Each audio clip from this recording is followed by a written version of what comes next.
Here's a game, Magufsta, 16Q, and I go first. And he has 6.5 points of Comey, so straightforward game. Yeah, let's try this. 4-4 and 4-3. And he approaches right away. So I think in this case I can come over here.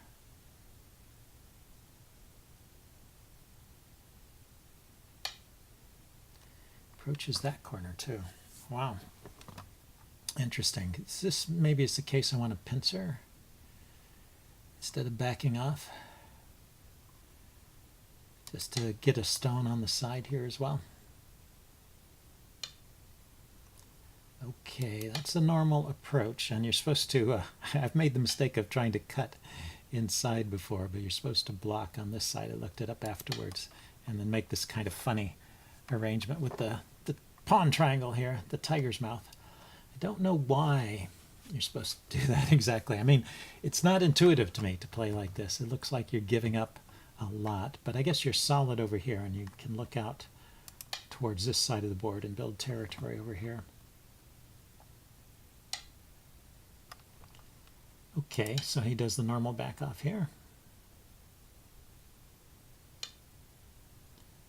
And then he didn't complete the Joseki. He didn't block me from coming into the corner. So I think I'll go ahead and take that corner so he doesn't end up getting all the corners. And then a 2-space back off here.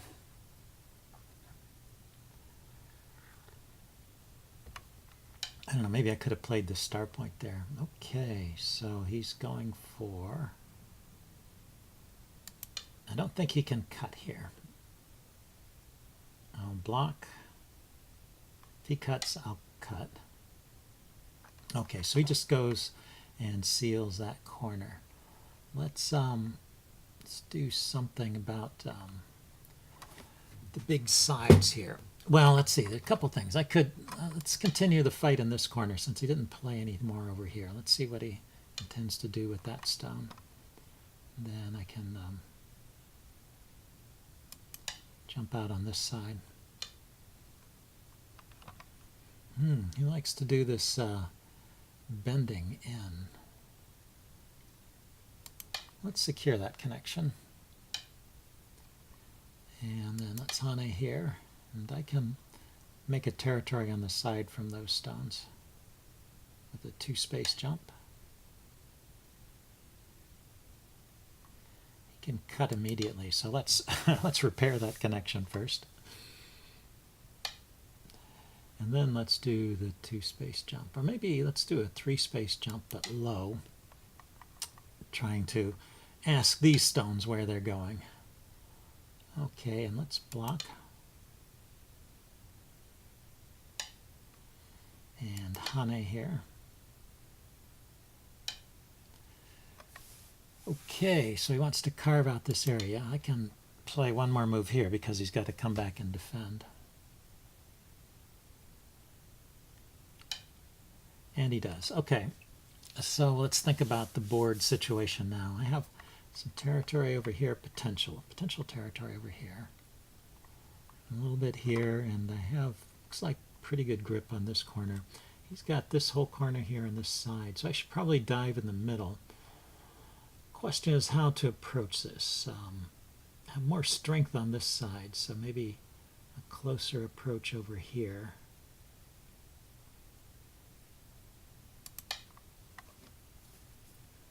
And then if he kicks me from this side, I can back off in this direction. Okay, once again, I want to repair that connection before branching out. Now I can do a shoulder hit here. He's repeating this same pattern. I wonder if he could cut immediately there, but he doesn't bother to. Okay, let's extend up. I think he'll probably want to repair this cut here, or extend.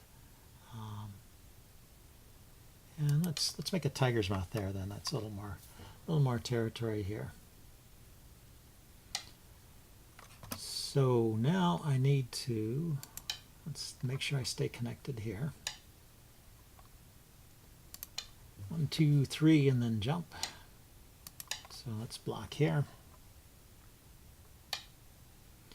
And that looks good. I like the way that you know, he's developed some territory here, but I've got a pretty big side here. So the biggest unchallenged side is over here. Let's just start with the shoulder hit. I could have predicted that move. Maybe I could have played here first and then. Anyway. Okay, so he's going on top of these stones. Maybe he's going to try and build a big area in the center here.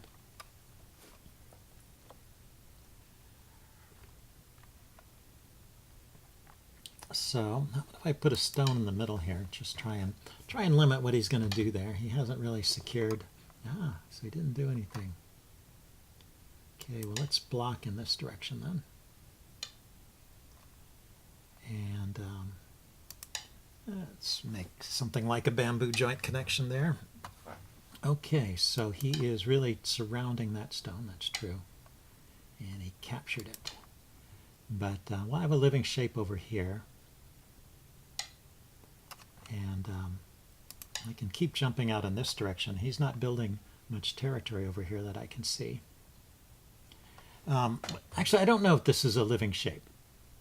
Well, I should rephrase that.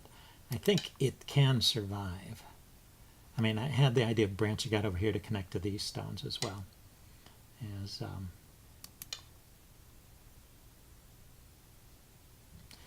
as making eyes over here.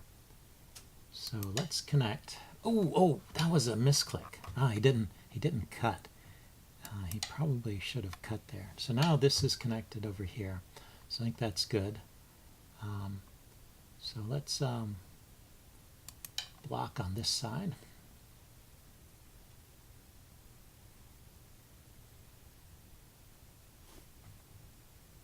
So where is White's territory? White has this big corner. That's really big. It has a small corner here and has a fair amount of territory on this side and into the center. And I have this big corner and this side that's big, and this two small corners and a big side here. It could potentially branch in here at some point. So this is kind of no man's land. This, it looks like, is where he wants to build some territory in the center. So I could just branch out into the center from over here and try and make a big territory here. Okay, looks like he's trying to cut that group off. It's interesting. So if I go here, I'm connected to these stones. And let's go here. And this is connected here. He can cut these groups apart by playing a stone at R8. But I can individually connect these two to that, and this is still looking at these stones. So he changed his mind and is looking over here, not changed his mind, changed his direction, and is looking over here at these stones. Okay, and then block here. Now, this is the point where I want to start reducing this big area here. So let's look at it. I mean, he's got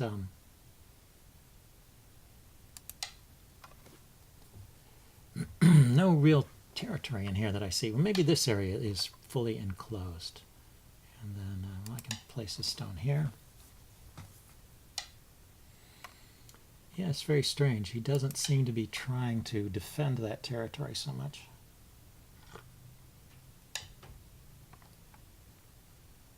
Well, let's just connect there. And connect here. And connect here.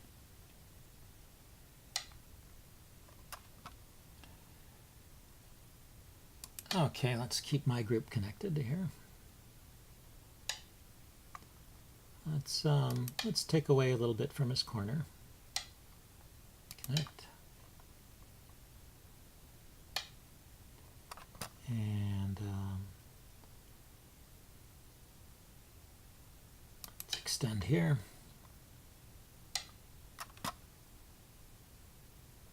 Let's Hane over here.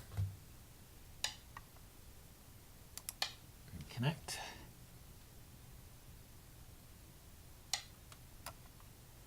Okay, it's going all the way down. And let's follow along. I just think I have more territory here, so I think he needs to. I think it's incumbent on white here to try and invade my territory. And he doesn't seem to want to do that.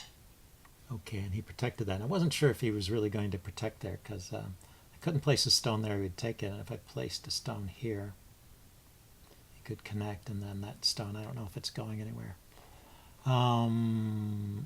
Okay, maybe over on this side.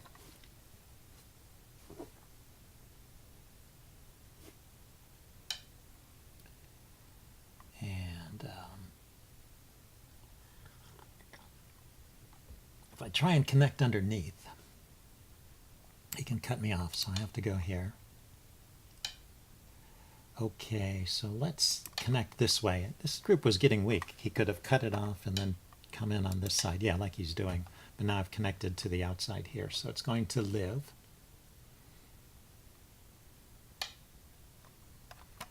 Okay, so let's continue with this. And just seal off the border down here.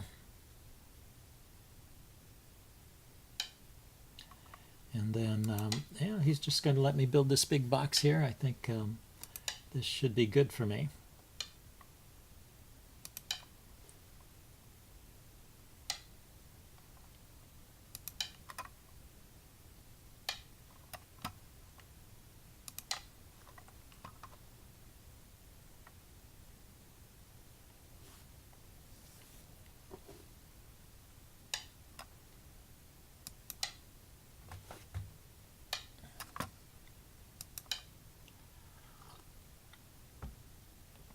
I mean, his only way into this space is from these stones over here.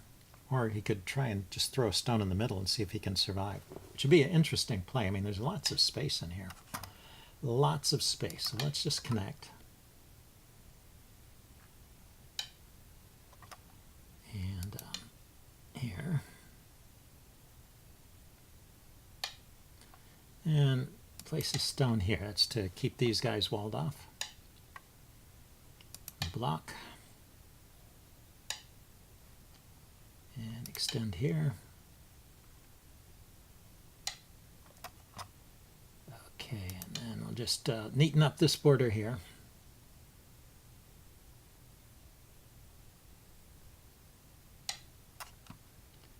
And connect over here. So I don't think he has any cuts. That one I can capture, that one I can. That capture there, I capture. Okay, so he went back to this border.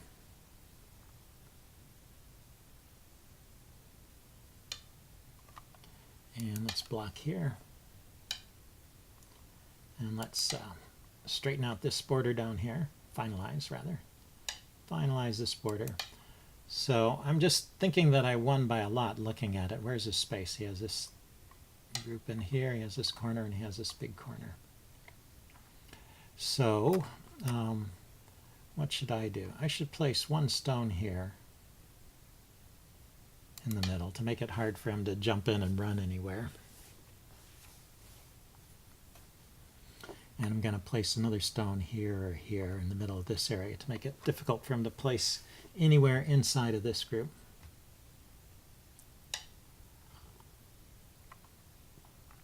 Okay, that's something I can capture.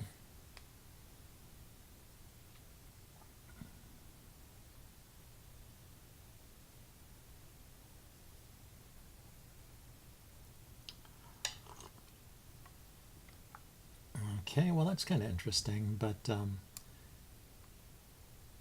these two stones are not surrounded. They still have a couple of liberties there, so I can connect here.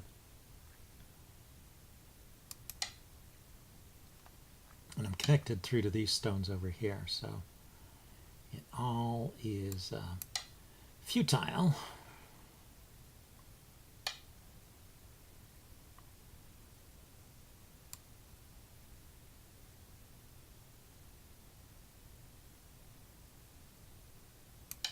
Yeah, this group of stones still has 1, 2, 3 liberties, so those stones have nowhere to run to.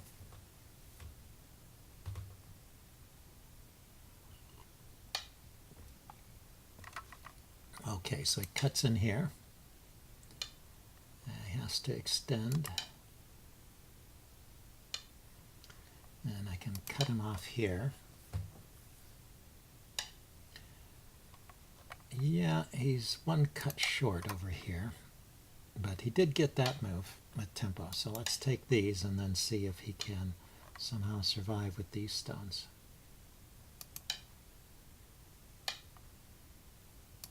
Doesn't look like it. I think the happy hunting ground for white would have been over here, but there weren't so many weaknesses in the walls.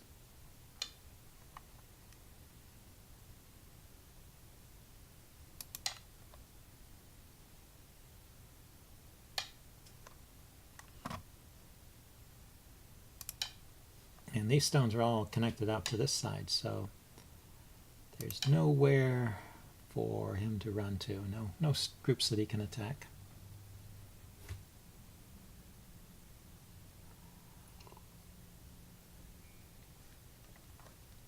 So anyway, yeah, white should have played a little more carefully, I think. Okay, so I wanted to put one more stone probably here. And then I'm going to pass. I mean, I could play in this dame point here, but that's about it. Let's pass. I could also try a 3-3 invasion here, but I don't know, surrounded by all those stones, I don't know if I could really live there.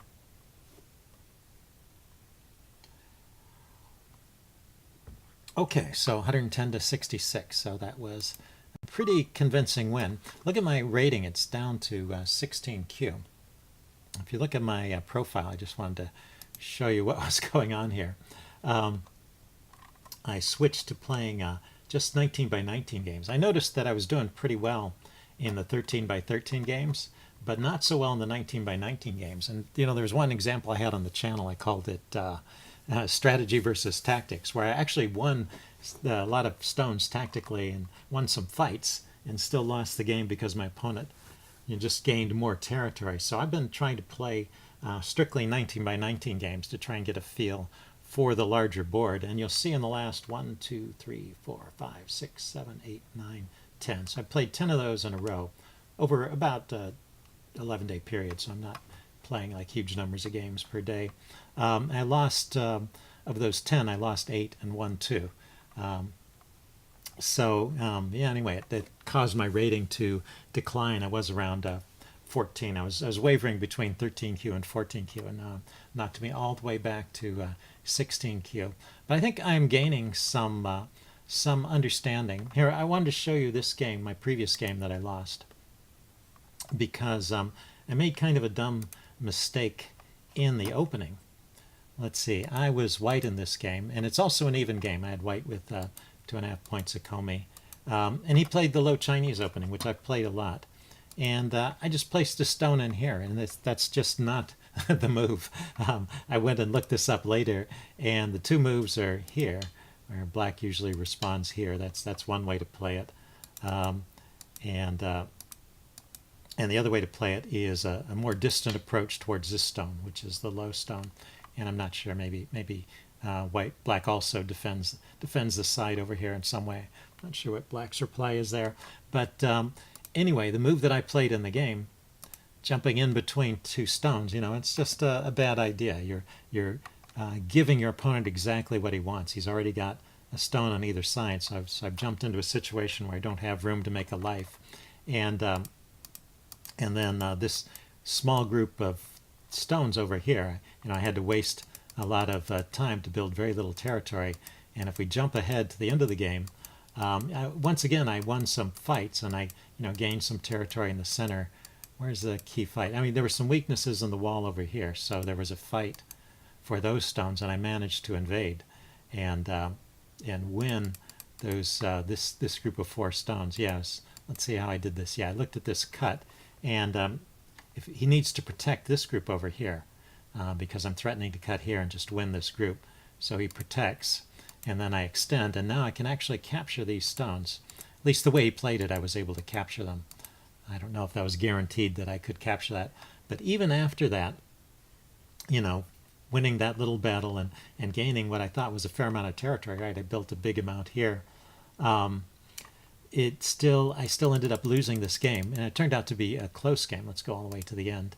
You can see that just kind of neatening up the borders there.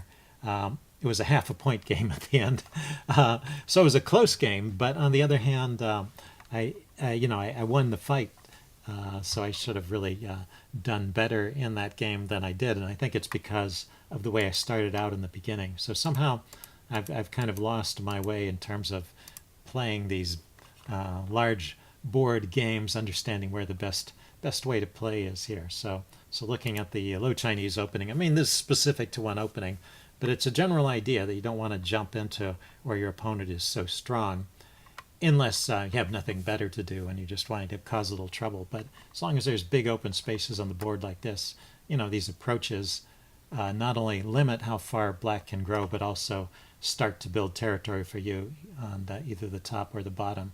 So anyway, that's what I learned from that game. And then from this game that I just finished, let's go back to this game.